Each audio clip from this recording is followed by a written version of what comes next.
O Evangelho segundo São Lucas. Naquele tempo, disse Jesus aos fariseus a seguinte parábola. Um homem tinha feito um grande jantar, para o qual tinha convidado muitos. À hora do jantar, mandou um seu servo a dizer aos convidados que viessem, porque tudo estava pronto. Todos, porém, a uma se começaram a escusar. Um primeiro disse-lhe: comprei uma quinta, e tenho de ir vê-la. Peço-te-me que me dês por dispensado. Um segundo disse: comprei 5 juntas de bois, e vou experimentá-los. Peço-te que me dês por dispensado. Um outro disse: acabo de me casar, e por isso não posso ir. Voltou o servo e contou tudo isto ao senhor.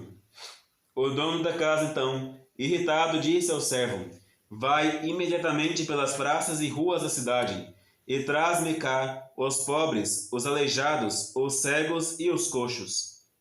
Senhor, disse-lhe o servo, fez-se como mandaste, mas ainda há lugares. Em vista disso, disse o Senhor ao servo: vai pelos caminhos e azinhagas, e obriga as pessoas a entrar, para que a minha casa fique cheia. Aqui vos afirmo que nenhum dos que foram convidados há de provar o meu jantar. Ave Maria, cheia de graça, o Senhor é convosco. Bendita sois vós entre as mulheres, e bendito é o fruto de vosso ventre, Jesus. Santa Maria, Mãe de Deus, rogai por nós, pecadores, agora e na hora de nossa morte. Amém. Louvado seja nosso Senhor Jesus Cristo. Para sempre seja louvada nossa Mãe Maria Santíssima. Em nome do Padre, do Filho e do Espírito Santo. Amém. A epístola foi extraída da primeira carta de São João. Caríssimos, não vos admireis de que o mundo vos odeie. Nós sabemos que passamos da morte à vida, por isso que amamos os nossos irmãos. Quem não ama está morto. Todo aquele que odeia o seu irmão é homicida. E vós sabeis que nenhum homicida tem a vida eterna em si. O amor de Deus reconhecemos-lo nisto, em ele ter dado a sua vida por nós, devendo nós também, portanto, dar a vida pelos nossos irmãos. Se alguém tiver bens neste mundo, e vendo seu irmão em necessidade, se não comover com isto, como é que o amor de Deus há de estar nele? Filhinhos, não amemos com palavras e com a língua, mas com a verdade das obras. Hoje, nós estamos no segundo domingo depois de Pentecostes. E aqui vale ressaltar de novo a importância do domingo. O que quer dizer domingo? De onde vem essa palavra? E por que para nós é tão importante guardarmos esse dia, como manda a lei, a sagrada lei de Deus, guardar domingos e festas? Primeiramente, por que nós temos este dia santo? O que quer dizer domingo? Domingo é uma abreviação aportuguesada da palavra latina, Domenica, quer dizer dia do Senhor. Nós temos o domingo como o dia perfeito para guardarmos para nosso Senhor Jesus Cristo. É o dia do Senhor. O dia em que nós comemoramos, primeiramente, a sua ressurreição dos mortos. O primeiro dia da semana foi quando nosso Senhor Jesus Cristo deixou a sepultura e veio a ressuscitar, dando-nos assim as primícias da ressurreição, as primícias da vida eterna. Num dia de domingo, o primeiro dia da semana, o Espírito Santo desceu sobre as almas dos apóstolos e da Virgem Maria reunidos naquele cenáculo. Num dia de domingo, os apóstolos estavam sempre reunindo-se para celebrar a Sagrada Missa, que no Novo Testamento, nas primeiras cartas, chamava-se a fração do pão, a Sagrada Ceia, mas não porque era uma coisa de fato, uma simples ceia, mas porque tínhamos que dar essa ideia de que era uma coisa escondida. Se disséssemos o sagrado sacrifício, muitos iriam acusar os cristãos do primeiro tempo para os pagãos, para os judeus, e assim muitos seriam mortos. Então os apóstolos colocavam alguns nomes que eram nomes simbólicos, mas se formos reparar bem, isto aqui é um verdadeiro sacrifício que acontece na missa. E por que o domingo é o dia propício para isto? Porque é o dia do Senhor. A antiga lei mandava-nos guardar o sábado. E este sábado era o último dia. Era o último dia da semana. E sábado quer dizer descanso. Os judeus guardavam o sábado por causa que foi o dia que nosso Senhor, depois de ter criado o mundo, descansou. Todavia, por que nosso Senhor na nova lei mudou o sábado para o domingo? Por que não mais o dia do descanso para o primeiro dia da semana? É porque nosso Senhor cansou de aguardar de nós somente os restos. Cansou de aguardar de nós somente o fim. Cansou de aguardar de nós somente a derradeira hora. Ele quer de nós as primícias. Nosso Senhor ressuscitou as primeiras horas do dia de domingo, primeiro dia da semana. Nesse primeiro momento que ele ressuscitou, nessas primeiras horas, ele mostrou para nós que ele não quer mais o fim de nossa vida, não quer mais o fim de nossa existência, mas quer o princípio. Nós, como cristãos, guardamos o domingo porque é desde novos, desde crianças, que devemos vir para a Santa Missa. Não é desde adulto, não é quando já somos idosos, com os nossos cabelos brancos, não é quando nós estamos acabados pela velhice e pela doença que nós devemos guardar o dia do Senhor. Devemos guardá-los desde a nossa mocidade. A Santa Missa começa com essa seguinte frase: Introibat altare Dei, ad Deum coletificate juventutem mea. Quer dizer, entrarei no altar de Deus, do Deus que alegra a minha juventude, não a minha velhice. Muitas almas hoje em dia falam assim: quando estiver velho, quando estiver com 60, 70 anos, eu vou para a igreja. Quando eu estiver com 80 anos, eu vou me confessar. Mas, ô loucura da pessoa, acaso sabe se vai viver mais do que 10 dias? Mais do que 1 hora? Nosso Senhor quer de nós as primícias. Quando Caim e Abel ofereceram sacrifícios a Deus, Caim ofereceu os frutos da terra e os frutos mais podres e estragados. Abel ofereceu as primícias de seu rebanho. Deus olhou para o sacrifício de Abel, mas desprezou de Caim. Se nós formos para a missa somente na idade velha, quando todos os nossos frutos de juventude já forem gastados, quando nós estivermos somente cansados de tudo, então nosso Senhor desprezará o nosso sacrifício e olhará para o sacrifício daqueles que guardaram a Deus a sua juventude, as primícias de seu rebanho. As primícias de nossa vida são para guardar para Deus. Das primícias até a velhice, todos os nossos dias são para Deus, mas principalmente os dias de domingo, dias domênica, dia do Senhor. Nós somos loucos, acaso, para deixarmos para Deus o fim de nossa vida? Nós somos tão insensatos de olhar para um Deus que nos criou, não na nossa velhice, mas criou-nos no ventre de nossa mãe. Quando ainda nem pensávamos em existir, Ele já nos tinha criado. Quando nem pensávamos em nos formar, Ele estava infundindo em nós a nossa alma.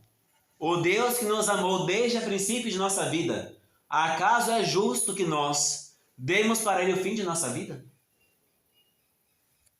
Acaso é justo para nós que nosso Senhor só receba de nós a última hora de nossa existência?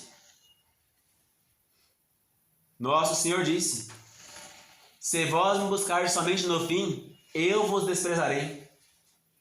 Vós me procurareis e não me encontrareis. Nós temos que guardar para Deus as primícias de nossa vida, as primícias de nosso rebanho. E aqui entra um ponto interessante. Quando nós amamos a Deus, temos que amar também o nosso próximo. É o duplo mandamento da caridade: amar a Deus sobre todas as coisas e ao próximo como a si mesmo. Mas vamos fazer uma comparação, porque afinal de contas, muitas almas, elas acham que a confissão é um sacramento de uma vez por ano, ou um sacramento de uma vez para a vida. No dia da primeira comunhão a gente se confessa e depois disso estamos sempre livres do pecado. Ou então no dia de nossa crisma a gente se confessa e acabou. Ou então vou me confessar agora na hora que eu for morrer. Venhamos a pensar um pouco, reflitamos um pouco.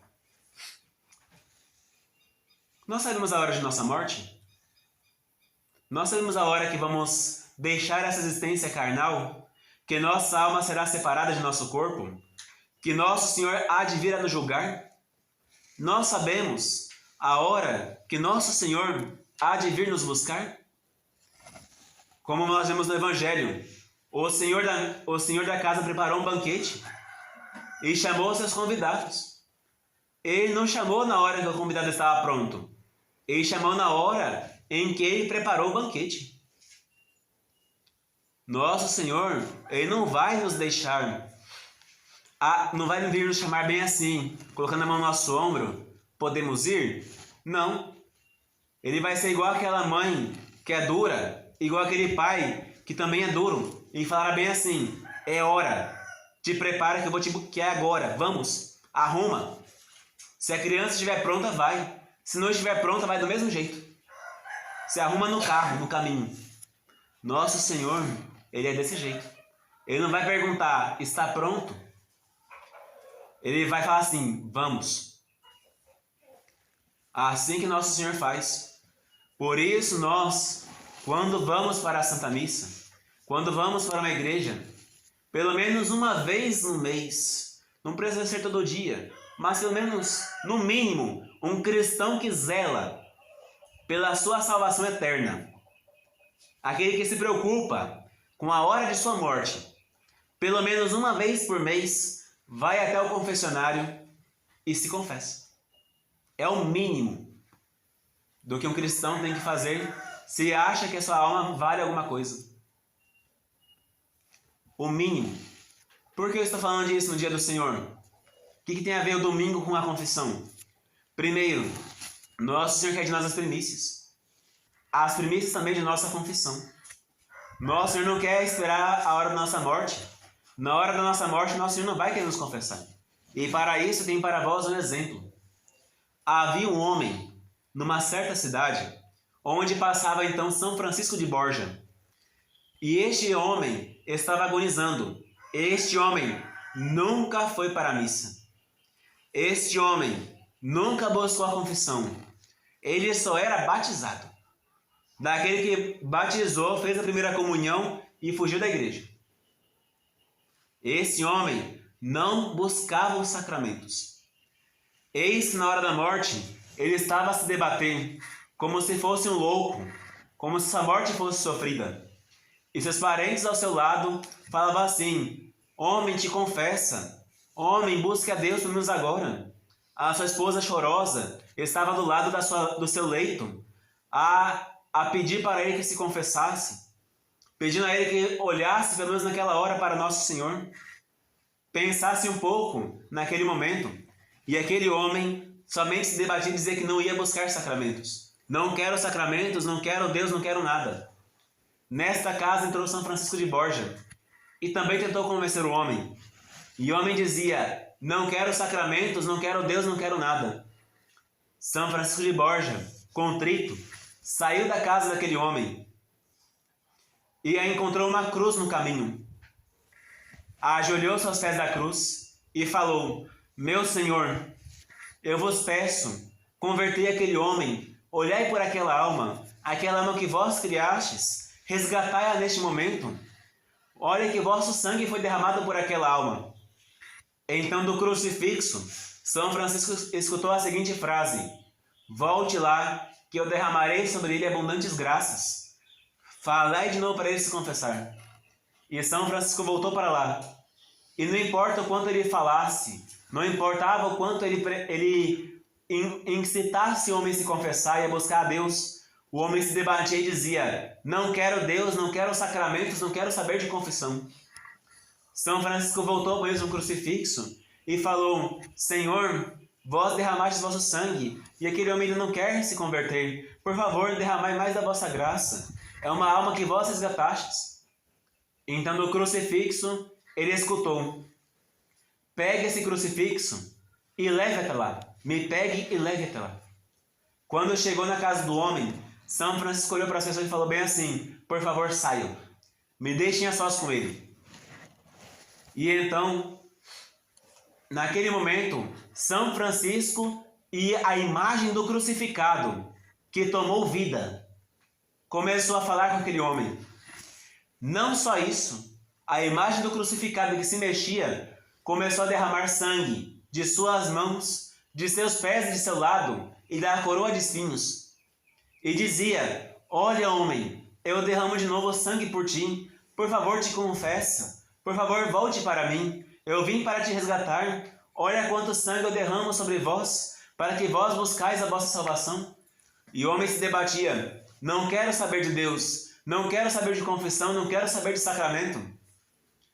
Houve um momento em que Nosso Senhor, cansando-se, arrancou a mão do crucifixo, enfiou no lado e pegou uma quantidade de sangue e jogou sobre o homem. E falou assim: que este sangue, então que tu rejeitaste, te sirva para a tua condenação. E aquele homem começou a se debater. As suas carnes começaram a ficar enegrecidas, como se tivesse passado por carvão, como se tivesse entrado em combustão. E aquele homem morreu se debatendo. Nós não podemos buscar o fim de nossa vida para amar a Deus. Na hora de nossa morte, depois de nós gastarmos a nossa vida no pecado, tanto nós não quereremos saber de Deus, como o próprio Deus jogará o seu sangue por nós e falará assim: que este sangue que vós pisastes te sirva para a tua condenação.